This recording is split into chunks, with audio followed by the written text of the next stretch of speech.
ኢሳር ሌሎችን መምረጥ ከኛ በላይ ማስቀደም ያለ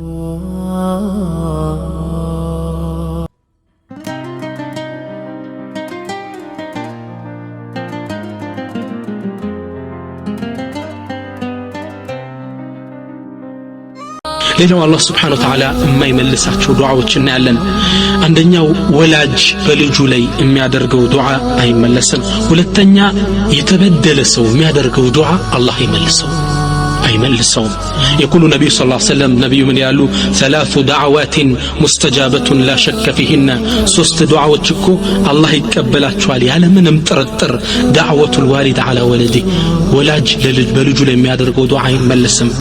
ودعوة المسافر መንገድ የወጣ ሰው ሰፈር ዱዓው አይመለስም።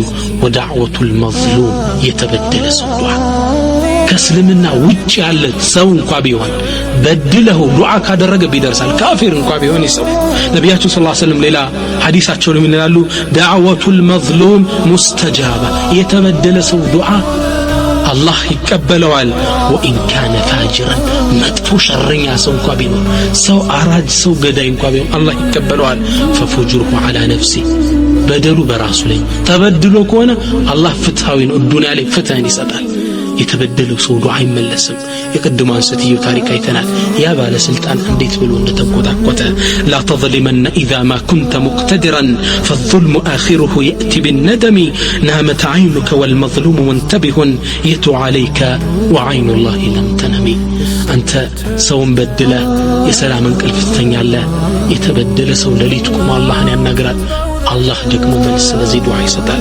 ስለዚህ የተበደለ ሰው ዱዓ አይመለስም። አደራ ወንድሜ።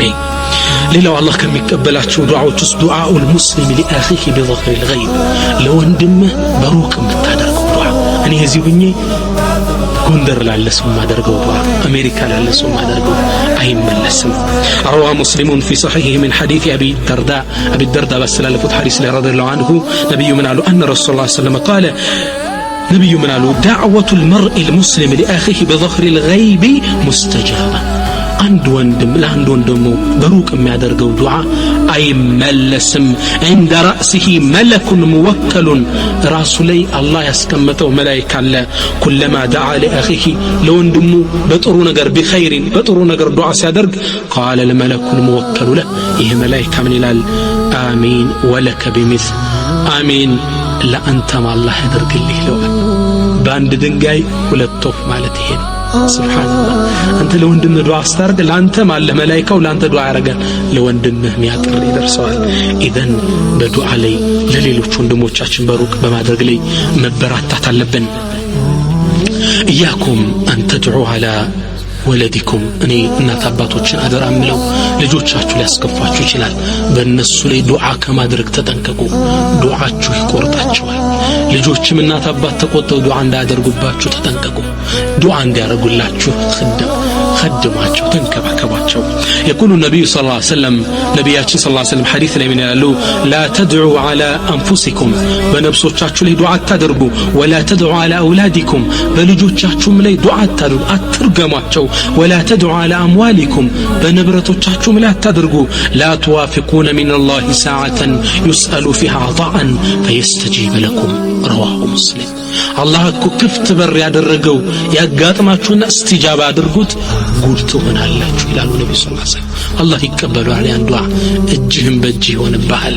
በዘመናችን አንድ ታሪክ ምን ገጠመ መሰላችሁ? أن رجلا كان له ولد صالح طيب አንድ አባት ጥሩ ልጅ አለው አላህን የሚወድ በትምህርቱ ጎበዝ መስጊድ የሚመላለስ ልጅ ነው። አንዴ ከትምህርት ጥናት ላይ ስለቆየ በፈተና ሳምንት ስለቆየ ረፍት ፈለገና የአባቱን መኪና ይዞ ሊዝናና ፈለገ። አባቱን ዶ ቁልፍ ስጠኝ ቢለው እምቢ አለ። ይህ ልጅ ምን ያድርግ? ገና ልጅ ነው። እናቱን ለአባቱ ቁልፍ እንድትቀበልለት ላካት። እናቲቱ ወዳ አስጠይቀው አባት ተቆጣ። እንዴት እሷን ይልክብኛል ብሎ فقال الوالد لوالدته ለሚስቲቱ ምን አላት? خذي هذا المفتاح واعطيه الولد ለልጁ ይሄን ቁልፍ ሰጅና ሰጨው اسال الله الا يرد አላህን ጠይቀዋለሁ ይሄ ልጅ እንዳይመልስልኝ። አባት ጊዜው ተነዶ ነው እንጂ ይሄን ጥሩ ልጅ ይወደዋል እኮ ግን እቺ ዱዓ አለፈች። يقول فأعطيت الولد المفتاح للجوهم قلف ستوت فانتظرناه ساعة وساعة فلم يحضر يهلج ساعات ጠበቅ ነው ልጅ አልተመለሰም ትላለች። ወንተظرناه فلم يحضر حتى جن الليل ምሽት እስኪገባ ድረስ ጠበቅ ነው አልመጣም። ወንተظرناه طوال الليل ሙሉ ሌት ጠበቅ ነው አልመጣም። وأذن الفجر ولم يحضر ذلك الولد ልጅ ግን አልተመለሰም። ከዛም ጧት ላይ ፖሊሶችን ደንጃች ይዘን ማፈላለግ ጀመርነ። ለካስ ከባድ አደጋ ይሄ ልጅ ገጥሞት ነበር። የአባቱ ዱዓ ቀስፎት ነበር። ومات في ذلك الحدث በዛ አደጋ ይሄ ልጅ ሞቷል። وهو في ثلاجة من ثلاجات الموتى في أحد المستشفى ከሙታን የሚቀመጡበት ፍሪጅ ውስጥ ገብቶ አገኙት። سبحان الله. ووافقت بابا مفتوحا ይቺ ዱዓ የአባት እርግማን የአላህን የተከፈተ በር አገኘች። አላህም ተቀበላት ይቺ ዱዓ። አደራ እናቶች አባቶች ልጆቻችሁን አትርገሙ። ዱዓችሁ አይመለስም።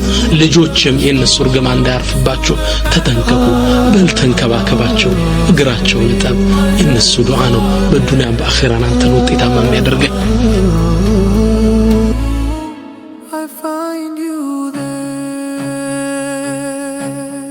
Tear it falls, a river flows, the heart it breaks, the spirit grows through trials.